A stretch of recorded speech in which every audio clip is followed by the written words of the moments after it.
আসসালামু আলাইকুম প্রিয় দর্শক, আমি হাসিব মারজান আপনাদের সবাইকে আমন্ত্রণ জানাচ্ছি চ্যানেল আই সংবাদে। আর বিস্তারিত সংবাদের শুরুতেই জানিয়ে দিচ্ছি ফ্রেশ আটা, ময়দা, সুজি সংবাদ শিরোনামগুলো।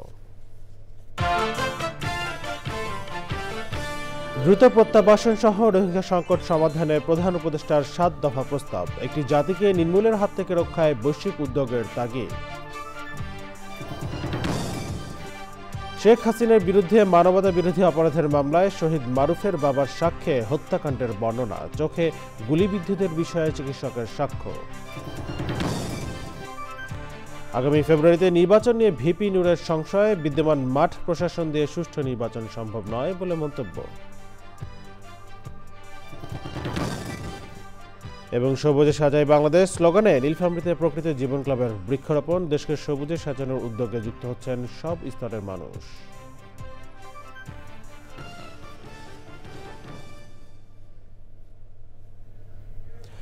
সংবাদ চ্যানেল জানাছিলাম, এখনকার সংবাদ আয়োজন একই সঙ্গে চ্যানেলের ইউটিউব চ্যানেলে এবং চ্যানেল আই এর ওটিটি প্ল্যাটফর্ম আই স্ক্রিনে লাইভ স্ট্রিম হচ্ছে। চলেছে বিস্তারিত সংবাদে। যত দ্রুত সম্ভব রোহিঙ্গা প্রত্যাবাসন ও রাখাইনে শান্তি কার্যক্রম শুরু সহ রোহিঙ্গা সংকট সমাধানে ৭ দফা প্রস্তাব দিয়েছেন প্রধান উপদেষ্টা অধ্যাপক ডক্টর মোহাম্মদ ইউনূস। কক্সবাজারে রোহিঙ্গা সংকট নিয়ে চলা ৩ দিনের আন্তর্জাতিক সংলাপে তিনি বলেন, একটি জাতিকে সম্পূর্ণ নির্মূলের হাত থেকে রক্ষা করতে হলে বৈশ্বিক উদ্যোগ প্রয়োজন। রিপোর্ট করছেন মোস্তফা মল্লিক। মিয়ানমারের সামরিক বাহিনী সহ রাষ্ট্রের বিরূপ আচরণ ও গণহত্যা থেকে বাঁচতে বাংলাদেশে আশ্রয় নিয়েছেন কয়েক লাখ রোহিঙ্গা। রোহিঙ্গা প্রত্যাবাসন সহ সংকট সমাধানে কক্সবাজারে ৩ দিনের আন্তর্জাতিক সংলাপ। অংশ নিয়েছেন ৪০টি দেশের প্রতিনিধি, জাতিসংঘের বিভিন্ন সংস্থা ও আন্তর্জাতিক সংগঠন এবং রোহিঙ্গা প্রতিনিধিরা। সংলাপের দ্বিতীয় দিন প্রধান উপদেষ্টা বলেন, একটি জাতিকে রক্ষা করা সবার নৈতিক দায়িত্ব।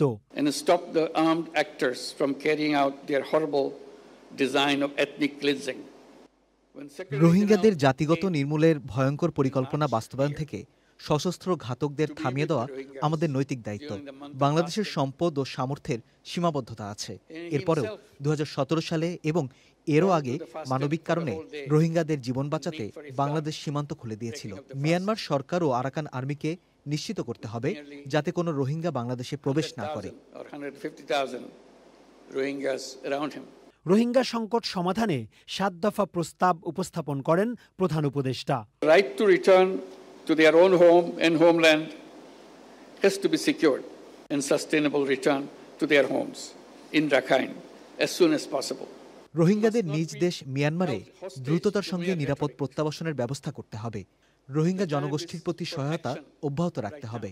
রোহিঙ্গাদের প্রতি সব ধরনের সহিংসতা বন্ধ নিশ্চিত করতে হবে। এই ইস্যুতে আলোচনার জন্য একটি প্ল্যাটফর্ম স্থাপন করতে হবে।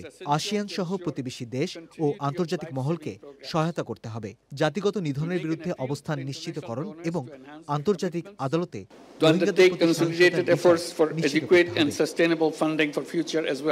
অধ্যাপক ইউনূস বলেন, বাংলাদেশে এখন ভালো পরিবেশ রয়েছে। এ কারণে সরকার নির্বাচনের সময় ঘোষণা করেছে। We have announced the time for election and the country has come to this. ১ বছর আগে দেশ এমন ছিল না। দেশ এখন স্থিতিশীল পর্যায়ে আছে। আমরা নির্বাচনের জন্য প্রস্তুত। এ কারণেই ফেব্রুয়ারিতে নির্বাচন ঘোষণা করেছি। সংলাপে জানানো হয়, ৩০শে সেপ্টেম্বর জাতিসংঘে রোহিঙ্গা ইস্যুতে বিশ্বের সবচেয়ে বড় সম্মেলন হবে।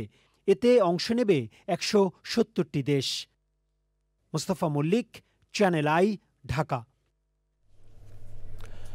শেখ হাসিনা সহ ৩ জনের বিরুদ্ধে মানবতা বিরোধী অপরাধের মামলার সাক্ষী শহীদ মারুফের বাবা আদালতকে জানিয়েছেন, গুলিবিদ্ধ মারুফকে মুমূর্ষু অবস্থায় অ্যাম্বুলেন্সে করে নিয়ে যাওয়ার সময় গাড়ি থামিয়ে আহত স্থানটি বেয়োনেট দিয়ে খুঁচিয়ে দেখে পুলিশ। পরে মারুফের মৃত্যু হয়। ছেলের মৃত্যুর বর্ণনা দিয়ে শেখ হাসিনা সহ সংশ্লিষ্ট সবার বিচার চান মোহাম্মদ ইদ্রিস। জুলাই গণঅভ্যুত্থানে চোখে গুলিবিদ্ধদের বিষয়ে সাক্ষ্য দিয়েছেন চক্ষু বিজ্ঞান ইনস্টিটিউটের চিকিৎসক জাকিয়া সুলতানা। আরও জানাচ্ছেন মাজহারুল হক মান্না। জুলাই আগস্টের মানবতাবিরোধী অপরাধের মামলায় ৮ম দিনে সাক্ষ্য দেন জাতীয় চক্ষু বিজ্ঞান ইনস্টিটিউট অ্যান্ড হাসপাতালের চিকিৎসক জাকিয়া সুলতানা নীলা। তিনি বলেন ১৭ জুলাই থেকে ৫ই আগস্ট পর্যন্ত পেলেট ও বুলেটে বিদ্ধ অবস্থায় অসংখ্য রোগীকে আনা হয় হাসপাতালে। তাদের মধ্যে চিরতরে এক চোখের দৃষ্টি হারান ৪৯৩ জন, আর ২ চোখের আলো হারিয়েছেন ১১ জন। ৪৩ জনের সম্ভবত ২ চোখ নষ্ট হয়ে গেছে। অনেকে ২ চোখে খুব সামান্য দেখেন।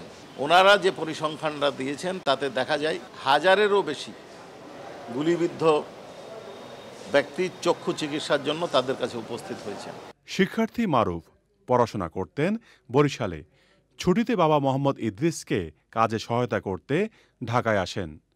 বৈষম্যবিরোধী আন্দোলন চলার সময় ১৯শে জুলাই রামপুরায় গুলিবিদ্ধ হন।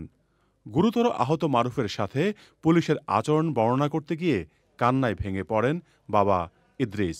পথে একটা জায়গায় তার ছেলেকে থামানো হয়, থামিয়ে রাইফেলের বাঁট দিয়ে খুঁচিয়ে ক্ষত স্থানটাতে আঘাত করা হয়, দেখা হয় যে সত্যি ক্ষত হয়েছে কিনা, এবং ওইখানে দেরি না হলে তার অনুমান যে ছেলেটা হয়তো বাঁচত। শেখ হাসিনা, স্বরাষ্ট্রমন্ত্রী আসাদুজ্জামান খান কামাল এবং যারা গুলি করেছেন তাদের সকলের বিচার। সোমবার মামলায় সাক্ষ্য দিয়েছেন আরও ৩ জন। মাজহুর হক মান্না, চ্যানেল আই, ঢাকা। বুয়েটের সাবেক শিক্ষার্থী প্রকৌশলী রোকনুজ্জামানকে ডিপ্লোমা ইঞ্জিনিয়াররা হত্যার হুমকি দেওয়ায় মধ্যরাতে প্রধান উপদেষ্টার বাসভবনের কাছে ইন্টারকন্টিনেন্টাল হোটেল মোড়ে অবস্থান নিয়ে বিক্ষোভ করেন বুয়েটের শিক্ষার্থীরা। পরে শিক্ষা উপদেষ্টা জনপ্রশাসন সচিবের সঙ্গে বৈঠকের আশ্বাসে ৩ ঘণ্টা পর সড়ক থেকে সরে যান তারা। বুয়েটের শিক্ষার্থীদের অভিযোগ, ডিপ্লোমা বিএসসি ইস্যুতে ডেস্কোর নির্বাহী প্রকৌশলীর রুমে ডেকে বুয়েটের সাবেক শিক্ষার্থী রোকনুজ্জামানকে হুমকি দেওয়া হয়। এর প্রতিবাদে রাতেই মিছিল নিয়ে প্রধান উপদেষ্টার বাসভবনের দিকে যান শিক্ষার্থীরা। পুলিশের বাধার মুখে হোটেল ইন্টারকন্টিনেন্টালের সামনে অবস্থান নেন তারা। পরে পুলিশের হস্তক্ষেপে শিক্ষা উপদেষ্টা ও জনপ্রশাসন সচিবের সঙ্গে বৈঠকের আশ্বাসে ভোর 4:30টার দিকে কর্মসূচি প্রত্যাহার করে ক্যাম্পাসে ফিরে যান বুয়েট শিক্ষার্থীরা। রোকনুজ্জামান ভাইকে হত্যার হুমকি প্রদানে অভিযুক্ত ব্যক্তিদের বিরুদ্ধে 12 ঘন্টার মধ্যে আইনানুগ ব্যবস্থা গ্রহণ করবে। নবম গ্রেডে বিএসসি ডিগ্রি ছাড়া, বিএসসি ইঞ্জিনিয়ার ছাড়া, তথাকথিত ইঞ্জিনিয়ার ছাড়া কেউ নবম গ্রেডে পদোন্নতি পেতে পারবে না। ডাকসু নির্বাচনে বৈষম্য বিরোধী শিক্ষার্থী সংসদ প্যানেলে নেতৃত্ব দিচ্ছেন গণতান্ত্রিক ছাত্র সংসদের আব্দুল কাদের, আবু বাকের মজুমদার ও আশরেফা খাতুন। বিগত সময়ে বিশ্ববিদ্যালয়ের অপশাসন তুলে ধরে তারা বলেন, কেউ যদি আবার নিষিদ্ধ ঘোষিত ছাত্রলীগের মতো ফ্যাসিস্ট হতে চায় তবে তাদের ঠেকানোর সবচেয়ে বড় বিকল্প হতে পারে এই প্যানেল সদস্যরা। প্যানেলটির নির্বাচনী ভাবনা নিয়ে আরও জানাচ্ছেন মিথিলা নাজনীন। নিষিদ্ধ ঘোষিত ছাত্রলীগের সব নেতিবাচক কাজের বিরোধিতা, জুলাই অভ্যুত্থানে নেতৃত্ব দেওয়া, অভ্যুত্থান পরবর্তী শিক্ষার্থীদের পাশে থাকা এবং আগামীতে কেউ ফ্যাসিস্ট হতে চেষ্টা করলে তাদের দুর্গ ভেঙে দেওয়ার জন্য ডাকসু নির্বাচনে নিজেদের সবচেয়ে গ্রহণযোগ্য প্যানেল মনে করছেন বৈষম্য বিরোধী শিক্ষার্থী সংসদ। শিক্ষার্থী তাকে বেছে নিবে যাদেরকে তারা বিগত দিনে নিপীড়ন নির্যাতনের প্রতিরোধের জন্য তাদেরকে তারা পাশে পেয়েছে। নির্বাচিত হয়ে আসতে পারলে আমরা আমাদের পক্ষ থেকে আমাদের যে ইশতেহার থাকবে সেই ইশতেহারের প্রত্যেকটা দাবি আমরা আদায় করে নিয়ে আসার মতো ক্যাপাবিলিটি রাখি। দলীয় বিভাজনের প্রশ্নে কোনো মতবিরোধ বা বিভাজন নেই জানিয়ে তারা মনে করেন সবাই নিজ নিজ আদর্শের সাথেই আছেন। ঢাকা বিশ্ববিদ্যালয়ের যেই হলে যে আবাসন সংকট, সেটা একটি কৃত্রিম সংকট। যারা এই ক্ষমতা এসেছিল কেউ এই বিষয়টাকে সমাধান করতে চায়নি, কারণ তারা জানে যদি এটাকে সমাধান করে ফেলে তাদের রাজনীতি নাই হয়ে যাবে। প্রথমত এই আবাসন সংকটটা আমরা নিরসন করব, তাহলে এই সিটের উপর বসে যে শিক্ষার্থী বাধ্য করে অপরাজনীতি করা সেটাকে করতে পারবে না, নতুন করে এখানে ফেসিবাদ হওয়ার কোনো সম্ভাবনা থাকবে না। জুলাই অভ্যুত্থানটা ছিল মূলত বৈষম্যবিরোধী ছাত্রান্দোলন প্ল্যাটফর্মের আন্ডারে, এবং এই প্ল্যাটফর্মে নানা ছাত্র সংগঠন এসে একসাথেই আন্দোলনটা করে। তো সবাই মিলে ঝিলে একটা প্ল্যাটফর্ম করে এবং এই প্ল্যাটফর্ম অভ্যুত্থান নেতৃত্ব দেয়। আর অভ্যুত্থান পরবর্তী সময়ে স্বাভাবিকভাবেই যে যার রাজনৈতিক আদর্শিক জায়গা থেকে সেটা সংগঠনে ফিরে যায় এবং রাজনৈতিক ইতিবাচক যে গণতান্ত্রিক চর্চা সেটাতে ফিরে যায়। গেস্টরুম, গণরুম কালচার ও সন্ত্রাসী কার্যকলাপ থেকে বৈষম্য বিরোধী শিক্ষার্থী সংসদ দায়মুক্ত বলেও তুলে ধরেন প্যানেল সদস্যরা। Mithila Nazneen, channel I, Dhaka. আগামী ফেব্রুয়ারিতে ত্রয়োদশ জাতীয় সংসদ নির্বাচন অনুষ্ঠানে সংশয় প্রকাশ করেছেন গণ অধিকার পরিষদের সভাপতি নুরুল হক নূর। তার মতে, ফেব্রুয়ারিতে নির্বাচন করতে যে ধরনের প্রস্তুতি ও কর্মকাণ্ড দরকার তা হচ্ছে না।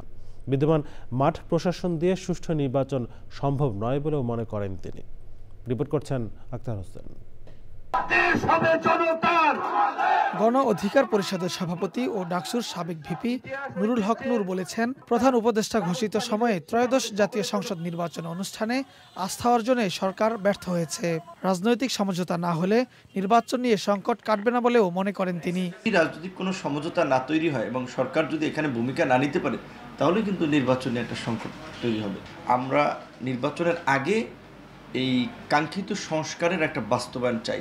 প্রশাসনের মধ্যে গত 1 বছরে চিহ্নিত দলকানা ব্যক্তিদেরকে পরিবর্তন করা, সেটা সচিব থেকে শুরু করে আপনার মাঠ পর্যায়ে ইউনো, ওসি, ডিসিএসপি যারাই আছে না কেন তাদেরকে পরিবর্তনগুলো করার পরে এবং নির্বাচনে যারা আমরা নির্বাচন চাই রাজনৈতিক দলগুলো তারা সেই দায়িত্বশীল আচরণ করছে কিনা। কারণ আমি যদি অন্যের প্রচারে বাধা দিই তাহলে তো এলাকায় উত্তপ্ত পরিস্থিতি সৃষ্টি হবেই। ফেব্রুয়ারিতে নির্বাচন অনুষ্ঠান নিয়ে সংশয় প্রকাশ করে তিনি বলেন, নির্বাচন আয়োজনের প্রস্তুতির অগ্রগতি তেমন নেই। ফেব্রুয়ারিতে নির্বাচন করার জন্য সরকারের যে ধরনের অ্যাক্টিভিটিস হওয়া দরকার সেইটা আমার মনে হয় যে একটু কম দেখতে পাচ্ছি আমরা।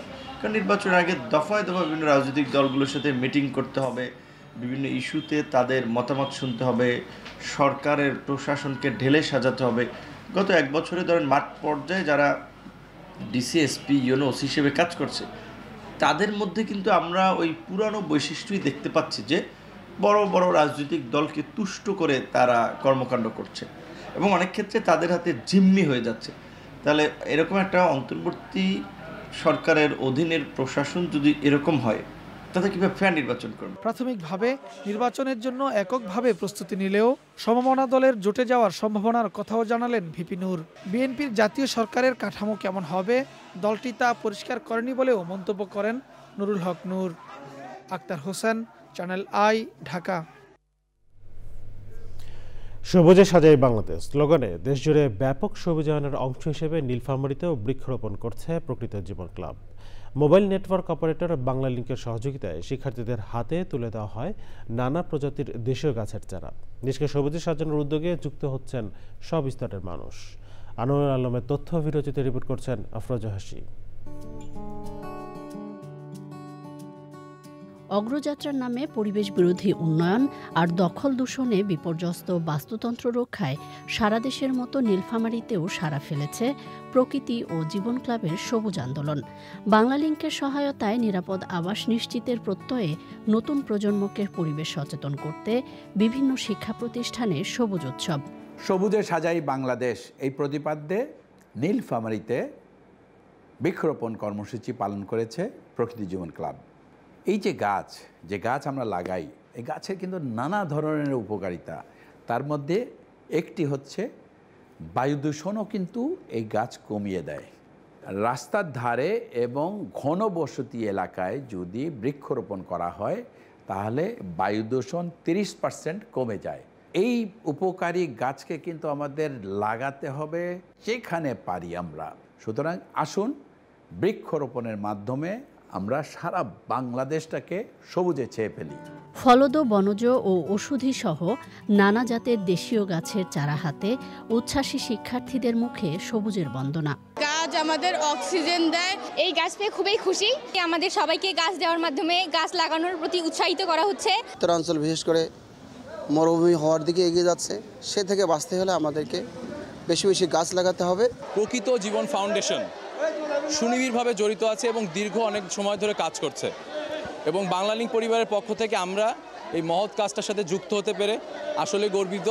এমন উদ্যোগ পরিবেশ রক্ষায় সবাইকে দায়িত্বশীল করবে বলছেন পরিবেশবাদী সহ বিশিষ্টজনেরা। শিক্ষার্থীরা এই গাছগুলো তারা নিয়ে গিয়ে তারা নির্দিষ্ট জায়গায় রোপণ করবে এবং সেটা পরিচর্যা করবে। প্রকৃতি সংরক্ষণ করার জন্য গাছের ভূমিকা অপরিসীম। আমরা চাই প্রত্যেকটি প্রতিষ্ঠান এগিয়ে আসলে আমাদের প্রকৃতি সংরক্ষিত হবে। নিরাপদ দেশ গড়তে কর্মসূচি অব্যাহত রাখার প্রত্যাশা করেছেন সংশ্লিষ্টরা। পরিবেশের ভারসাম্য রক্ষার জন্য এই গাছেই আমাদের জীবন বাঁচাবে। সবুজ গাছ লাগাই, জীবন বাঁচাই। শিক্ষার্থীদের মাঝে চারা বিতরণ করা হলো। আমরা আশা করি এই প্রক্রিয়া প্রতি বছরে অব্যাহত থাকবে। বাসযোগ্য ধরিত্রী বিনির্মাণে প্রকৃতি বান্ধব উন্নয়ন নিশ্চিতের পাশাপাশি সবুজায়ন আন্দোলনকে বেগবান করার তাগিদ পরিবেশবাদীদের। আফরোজা হাসি, চ্যানেল আই। দেখছেন চ্যানেল সংবাদ। এরপর জেনে নিচ্ছি বিরতি, আর বিরতির পর জানিয়ে ফিরলাম বিরতির পর। স্বাগত আর একবার চ্যানেল আই সংবাদে। গাজা ইসরায়েলি হামলায় 6 সাংবাদিক নিহতের ঘটনায় জাতিসংঘ মহাসচিব অ্যান্টনিও গুতেরেজের মুখপাত্র স্টেফেন ডুজারিক বলেছেন, যদিও ওই ঘটনা তদন্ত করার এখতিয়ার জাতিসংঘ মহাসচিবের নেই, তারপরও ইসরায়েলকে জবাবদিহিতার আওতায় আনা উচিত। সোমবার গাজার আল নাসের হাসপাতালে ইসরায়েলি হামলায় 6 সাংবাদিক সহ 21 ফিলিস্তিনি নিহত হন। নিহতদের মধ্যে একজন আল জাজিরার সাংবাদিক। হাসপাতালে হামলার খবর পেয়ে ওই সাংবাদিকরা সেখানে গেলে দ্বিতীয় দফা হামলা চালায় ইসরায়েলি বাহিনী। সে সময় 6 সাংবাদিক নিহত হন। সাংবাদিক হত্যার ঘটনায় নিন্দা জানিয়েছে বিভিন্ন মানবাধিকার সংস্থা ও সাংবাদিক সংগঠন।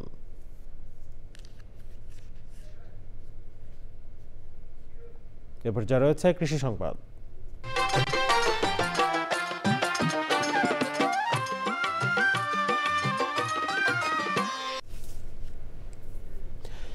ফসল উৎপাদনে অতিরিক্ত রাসায়নিক সার ও কীটনাশক ব্যবহারের ফলে মাটি হারাচ্ছে তার গুণাগুণ ও উর্বরতা, অথচ আমাদের খাদ্য উৎপাদনে মাটিকে সুরক্ষা করা সবচেয়ে জরুরি। ঠিক এই তাগিদেই বাংলাদেশ কৃষি বিশ্ববিদ্যালয়ের একদল গবেষক উদ্ভাবন করেছেন পরিবেশ বান্ধব জৈব ছত্রাকনাশক।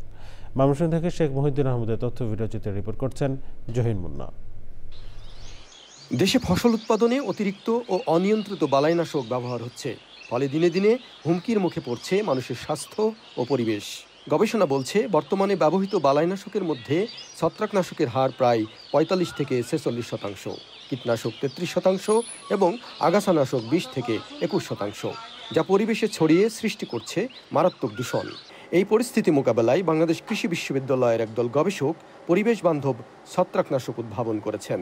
এটা যদি মাটিতে আমরা প্রয়োগ করি বা গাছে প্রয়োগ করি, তাহলে এটা উদ্ভিদের জন্য ক্ষতিকর যে ছত্রাক এর বিরুদ্ধে কাজ করে, এবং ফলে এটা আসলে এক ধরনের খুব ভালো একটা ছত্রাকনাশক হিসেবে আমরা এটাকে পেতে পারি। আর দ্বিতীয় যেটা, এটা যদি মাটিতে প্রয়োগ করি বা গাছেও প্রয়োগ করি, তাহলে এটা দ্বিতীয় ফাংশন, এটা সার হিসাবে এটা উদ্ভিদকে সাহায্য করে। নতুন এই উদ্ভাবন নিয়ে আশাবাদী বিশ্ববিদ্যালয়ের শিক্ষক শিক্ষার্থীরা। আন্তর্জাতিক মানের একটি ল্যাব, এবং সেখানে হচ্ছে বায়োপেস্টিসাইড এবং বায়ো এজেন্ট দিয়ে বিভিন্ন প্রোডাক্ট তৈরি করার বা ফর্মুলেশন করার যে প্রক্রিয়া, সেই রিলেটেড মোটামুটি সব রকমের যন্ত্রপাতি আছে। আমরা আজকে বাংলাদেশে এই ধরনের পিজি ট্রাইকোডার্মার মতো এরকম ইন্টারন্যাশনাল মানের যে প্রোডাক্ট ফার্মারদের কাছে পৌঁছে দেওয়া সম্ভব হচ্ছে। পিজি ট্রাইকোডার্মা সারদের মাধ্যমে যে উৎপাদন করা হচ্ছে, ভবিষ্যতে যাতে আরও হাই পারফরমেন্স যে মাইক্রোবিয়াল কমিউনিটিগুলো আছে, এগুলো আরও আমরা আবিষ্কার করে নতুন নতুন যাতে ফাঞ্জিসাইডগুলো উৎপাদন করতে পারি, সেদিকেই আমরা লক্ষ্য রাখছি। এই জৈব ছত্রাকনাশক কৃষক পর্যায়ে পৌঁছাতে পারলে ফসলের উৎপাদন খরচ কমবে, বাড়বে ফলন, এমন দাবি গবেষকদের। Zahir Munna, channel I. এখন দেখবেন প্রকৃতি সংবাদ।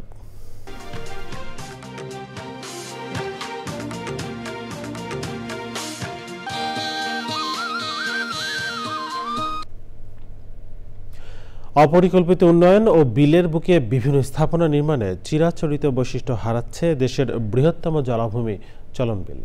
একসময় বছর জুড়ে পানি প্রবাহ থাকলেও বর্তমানে বর্ষা মৌসুমেই স্বাভাবিক প্রবাহ ফিরে পায় চলন বিল। এমন পরিস্থিতিতে দেশীয় প্রজাতির মাছসহ বিলুপ্তির হুমকিতে জীববৈচিত্র্য। সম্প্রতি শাহজাদপুরে রবীন্দ্র বিশ্ববিদ্যালয়ের প্রতিষ্ঠাকে ঘিরেও দেখা দিয়েছে মিশ্র প্রতিক্রিয়া। ফেরদৌস রবিনের তথ্য ভিডিওচিত্রে রিপোর্ট করছেন মোশাহিদ রানী। দেশের অন্যতম প্রধান প্রাকৃতিক সম্পদে পরিপূর্ণ বিল চলন বিল বছর জুড়ে প্রবাহমান থাকত বলে এর নাম চলন বিল। সিরাজগঞ্জ, পাবনা ও নাটোর জেলা জুড়ে বিস্তৃত এই বিলে এখন বর্ষা এলেই পানি প্রবাহ বৃদ্ধি পায়। অপরিকল্পিত উন্নয়ন ও আগ্রাসনে ধুঁকছে লক্ষ লক্ষ মানুষের জীবন জীবিকার অবলম্বন এই বিল। 5 দশকের ব্যবধানে চিরায়ত চিত্র বদলে বিল হয়েছে সংকুচিত। যত্রতত্র পুকুর খনন ও চায়না দুয়ারি জালের অবাধ ব্যবহারে দেশীয় মাছের উৎপাদন হ্রাসের পাশাপাশি ধ্বংস হচ্ছে প্রাণ বৈচিত্র্য।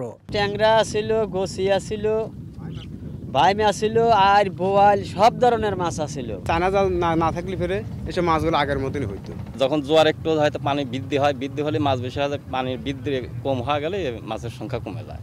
এদিকে শাহজাদপুরের বুড়ি পোতাজিয়ায় রবীন্দ্র বিশ্ববিদ্যালয়ের স্থায়ী ক্যাম্পাসের প্রকল্প অনুমোদন পাওয়ায় চলছে আলোচনা সমালোচনা। এখানে শামুক ছিল, কাঁকড়া ছিল, সাপ ছিল, বিভিন্ন ধরনের বন্য প্রাণী ছিল। বিভিন্ন ধরনের বাঁধ নির্মাণ, চলন বিলের মধ্য দিয়ে রেল লাইন তৈরি হয়েছে, বিভিন্ন স্লুইস গেট তৈরি হয়েছে, মানুষ পুকুর তৈরি করেছে, বাড়িঘর তৈরি করেছে, এছাড়াও নানান রকম অবকাঠামো তৈরি হয়েছে। পরিবেশবাদীরা ক্যাম্পাসের জায়গাকে চলন বিলের পানি প্রবাহ উৎস দাবি করলেও বিশ্ববিদ্যালয় কর্তৃপক্ষ বলছে ভবিষ্যতে পরিবেশ রক্ষায় কাজ করবেন তারা। উন্নয়ন করতে গেলে পরিবেশ কিছু ক্ষতিগ্রস্ত হয়, দুইটার মধ্যে একটা ব্যালেন্স বা ভারসাম্য আনতে হবে। আমরা 100 একরের মধ্যে 23 একর জায়গা রেখেছি 2টা লেক এবং পুকুরের জন্য। পরিবেশ বিঘ্নিত হয় এমন যে কোনো কাজ কেউ করতে পারবে না, আমাদের বিশ্ববিদ্যালয় সেখানে আমরা ভ্যানগার্ড হয়ে দাঁড়াবো। পরিবেশ প্রতিবেশ রক্ষা ও বিপন্ন বাস্তুতন্ত্র পুনরুদ্ধারে চলন বিল সহ জলাভূমি রক্ষার বিকল্প নেই বলছেন বিশেষজ্ঞরা। মোশাহিদ রনি, প্রকৃতি ও জীবন desk, channel I.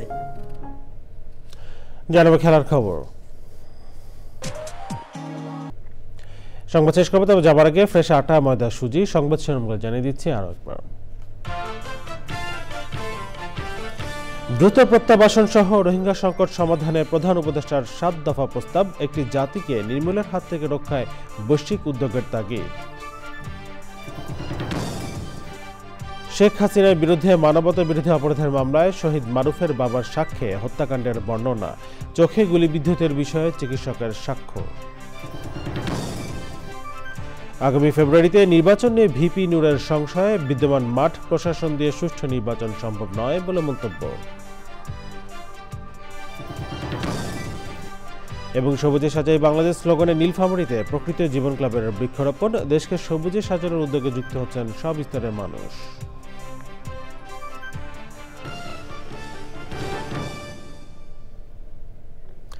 Channel I সর্বশেষ সংবাদ জানতে ভিজিট করুন channelionline.com-এ। যুক্ত থাকুন আমাদের সোশ্যাল মিডিয়া প্ল্যাটফর্মগুলোর সাথে। এই ছিল চ্যানেলের সংবাদ এখনকার আয়োজন। এতক্ষণ সাথে থাকার জন্য ধন্যবাদ সবাইকে।